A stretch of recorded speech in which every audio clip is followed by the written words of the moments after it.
Jornal Brasil Atual. As notícias que os outros não dão. Agora são 7h39, vamos fazer contato com o correspondente internacional Flávio Aguiar, direto de Berlim, na Alemanha. Bom dia, Flávio. Bom dia aos ouvintes também. Como vamos? Tudo bem? Tudo bem dentro desse contexto aqui que a gente tem da pandemia. Tivemos aqui ontem no Brasil uma troca de ministro da Saúde, mas parece que aí na Alemanha a situação está um pouco mais controlada, né? Ontem, inclusive, o diretor-geral do OMS, ele fez um elogio à condução da Angela Merkel, divulgou ali um trecho do pronunciamento dela. Como que está a situação aí na Alemanha e também na Europa, de uma forma geral, Flávio? Olha, aqui começa a se falar, inclusive não só aqui na Alemanha, mas em outros países também, no relaxamento. Eu vou usar uma expressão aqui do nosso histórico, né, de triste memória, mas que vale, o relaxamento lento, seguro e gradual, né, das medidas de fechamento, contenção, confinamento e isolamento social que foram tomadas dentro do ritmo de cada país, possível para cada país. Há um esforço por parte da Comissão Europeia, que é o órgão executivo da União, de evitar uma espécie de debandada descontrolada, né? Até porque uma coisa que está em risco é a própria existência da União. Já vinha sendo combatida, sobretudo por grupos de extrema-direita, refratários à própria ideia da União Europeia, né? E isso certamente no futuro próximo vai ganhar força, esse combate à União, né? Com o recrudescimento das bandeiras xenófobas, de acusação contra refugiados, de suposto desregramento da política de imigração por parte da União Europeia, inclusive por parte da chanceler Angela Merkel, né? Aqui na Alemanha, a situação realmente começa digamos assim, a se desanuviar um pouco, cautelosamente.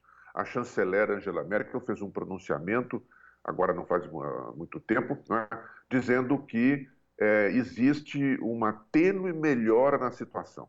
Essa tênue melhora significa uma diminuição do número de casos, não diminuição do número de casos, desculpa, me expressei mal, a diminuição da velocidade do surgimento de novos casos, junto também com a diminuição da taxa proporcional de letalidade e também com um fato novo, por exemplo, de ontem para hoje, aqui, o número de casos considerados graves ou muito graves em atendimento nas UTIs aqui da Alemanha permaneceu estável. Eram 4.288 ontem e permanecem 4.288 hoje. Quer dizer, então, isso significa também que os casos mais perigosos estão também diminuindo de intensidade. Não desapareceram e também não diminuíram, mas estão diminuindo de intensidade em relação ao conjunto total dos contaminados. Existe uma certeza que também vale aqui para os países europeus, de que o número de contaminados é muito maior do que o número que as estatísticas revelam, né? Quer dizer, porque em muitos casos não há manifestação de sintomas mais dramáticos, né? E também isso pode ter passado desapercebido, casos podem ter passado desapercebidos desde o começo da pandemia. Existe uma certeza, entretanto, que é de que a Europa é que se tornou o primeiro grande centro disseminador da pandemia. Não foi onde a pandemia surgiu, né? Foi na China, todo mundo sabe, mas foi da Europa, sobretudo da Itália, da Espanha, né, até mesmo da França, que os casos se disseminaram pelo restante do mundo. Estados Unidos, América Latina e assim por diante, né? Embora hoje o principal foco da pandemia esteja realmente nos Estados Unidos. Está sendo previsto, assim, que com diferentes ritmos, a partir de agora, alguns países vão relaxar essas medidas. Aqui na Alemanha está previsto um relaxamento, primeiro, assim, para o começo de maio. Fala-se, inclusive, na data de 3 de maio, né? como uma marca assim, desse relaxamento, onde vão se permitir a abertura de lojas, do comércio, enfim, não é, também de maneira gradual, para além dos centros de abastecimento de comestíveis, coisas desse tipo, né, ou seja, supermercados, feiras livres, né, ah, e também a liberação de alguns serviços, como, por exemplo, até se mencionou, isso eu não sei como é que vai funcionar, né? Se mencionou, né, a abertura, por exemplo, de cabeleireiros e barbeiros, enfim. Eu não sei, porque aí a proximidade é muito grande, não existe como cortar cabelo à distância, né? Ou não se inventou ainda isso, talvez se invente daqui até lá, né? Mas está se discutindo também a respeito de que serviços liberar. Há uma pergunta no ar aqui, eu vou pedir permissão para mencionar, é o seguinte, o que fazer com os bordéis? Porque você sabe que porque a prostituição aqui na Alemanha, ela é legalizada.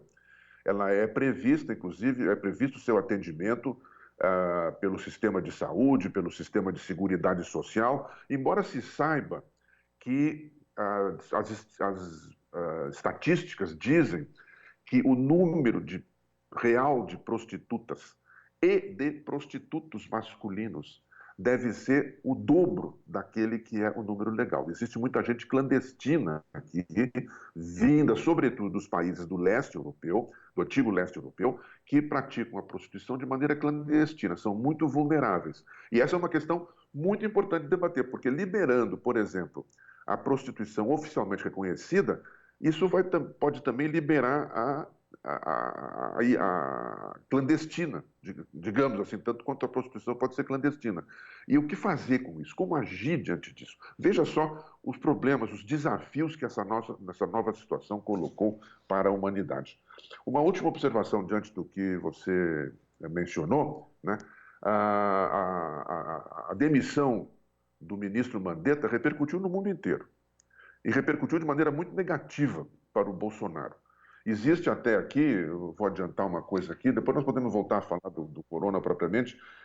Existe uma reportagem feita no Washington Post, mas que repercutiu no Financial Times, falando de uma certa aliança de avestruz, aquela fama que o avestruz, em situação de perigo, esconde a cabeça dentro da areia, né? A aliança do avestruz seria formada pela Nicarágua, com Daniel Ortega. São países que não reconhecem oficialmente a existência da pandemia.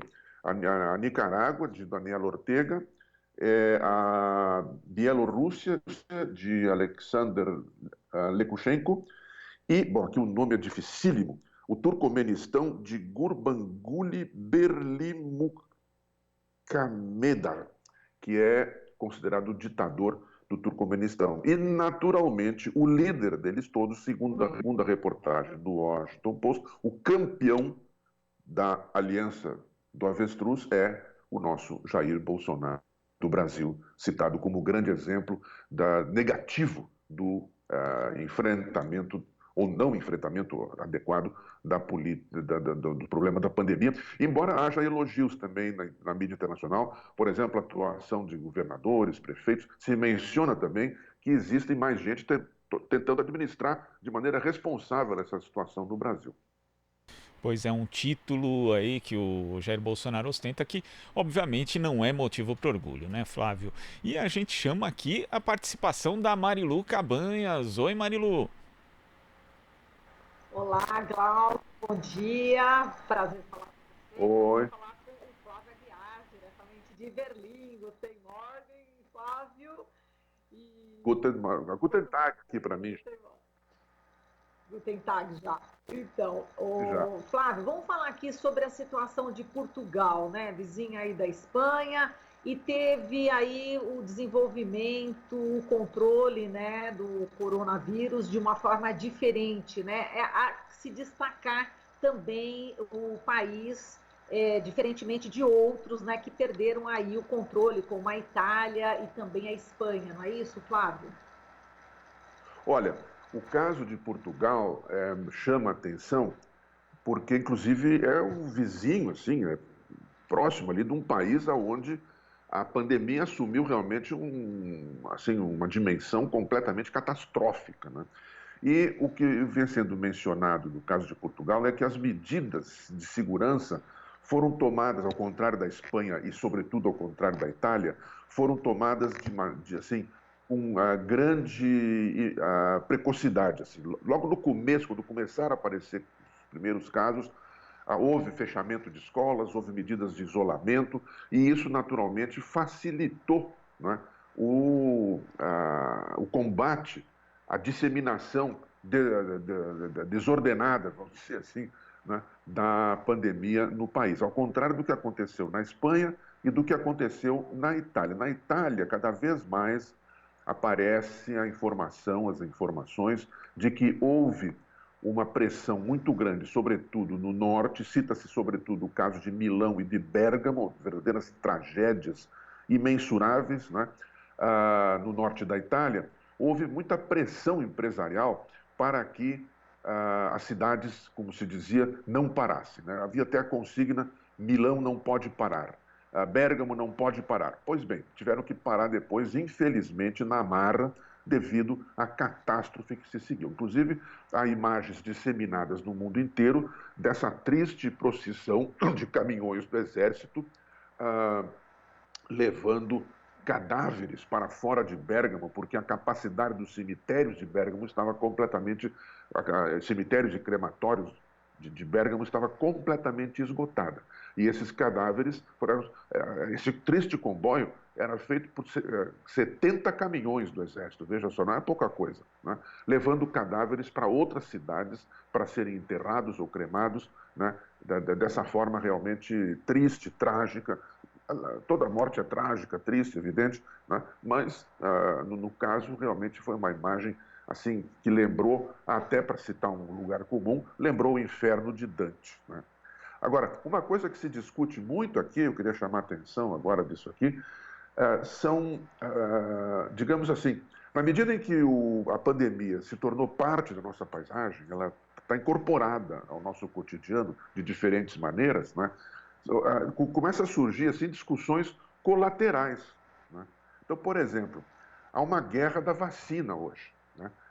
Parece a Guerra Fria antigamente, ou então a corrida espacial dos anos 60, 50, 60, entre a Rússia e os Estados Unidos. A guerra da vacina se disputa entre China e Estados Unidos. Quem vai conseguir a vacina primeiro? É uma lástima, porque nesse momento a cooperação internacional é absolutamente valiosa, né? E não ficar nessas guerrinhas idiotas particulares, né? Para saber quem é que vai conseguir a medalha de ouro. Isso aqui não é uma Olimpíada, não é uma brincadeira dessa. Não é? Existe também uma guerra da informação, né? Por exemplo, essa guerra da informação tem várias dimensões, né? Mas eu vou dar só uma delas aqui. Se discute muito a origem do vírus. A origem oficialmente reconhecida foi assim, ou pelo menos mais propalada, é um contágio que veio de morcegos para um animal chamado pangolim, e daí passou para os humanos, que é um animal comercializado no mercado de Wuhan, na China, e daí ele contaminou humanos. Agora, existe uma discussão, por exemplo, o Trump vem insistindo, e outras autoridades norte-americanas vêm insistindo na teoria de que o vírus, na verdade, foi criado num laboratório na China, em Wuhan, justamente, né, como uma arma biológica, e por alguma razão, seja criminosamente, ou por negligência, ou por falha na segurança, ele escapou, né, e se disseminou. A China responde, né, diz que é muito possível que durante os Jogos Internacionais Militares, Mundiais Militares de outubro, que foram realizados em Wuhan, eles levantam a suspeita de que algum atleta, na verdade um agente norte-americano, levou para lá esse vírus e o soltou, e o vírus teria sido criado pela CIA norte-americana. Vamos ressaltar uma coisa, não existe até o momento nenhuma evidência, nem mesmo indício de que essas suspeitas tenham de fato, sejam de fato reais, né? São suspeitas políticas que são esgrimidas como pedradas uns contra os outros dentro dessa nova guerra da China e dos Estados Unidos, né? Na qual, inclusive, nós nos metemos aí com os pequeninos poodles, né?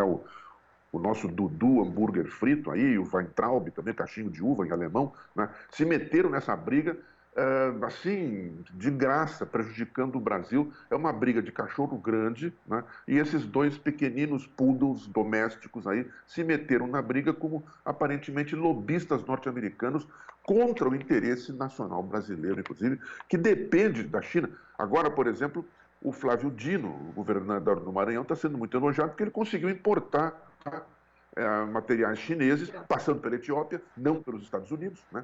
Que confisca tudo que passa por lá, desse modo ele conseguiu obter esse material sanitário indispensável para combater o vírus, né? São guerrinhas estúpidas. Um último tópico aqui que eu queria tocar nessa questão do corona, que é um tópico que está sendo muito discutido aqui na Europa, é o do aumento da violência doméstica devido ao confinamento, particularmente, claro, contra mulheres e crianças. São duas preocupações. Primeiro, o aumento em si. Quer dizer, houve registros de que os casos de violência doméstica se multiplicaram geometricamente. Outra preocupação é que o confinamento dificulta também o comunicado por parte das vítimas. Ou seja, se suspeita que ao lado desse número crescente de casos registrados, o número real seja muito maior. Porque isso fez, por exemplo, que no Reino Unido, né, houvesse um aumento das visitas por parte de assistentes sociais a bairros ou casos que já se tem algum tipo de suspeição que esteja ocorrendo, né, para verificação do que está acontecendo de fato. Aqui em Berlim, por exemplo, a prefeitura, que aqui é chamada de Senado, requisitou hotéis para abrigar vítimas da violência doméstica. Os hotéis estão fechados aqui, né, a não ser aquele caso de pessoas que moram nos hotéis, né, mas requisitaram.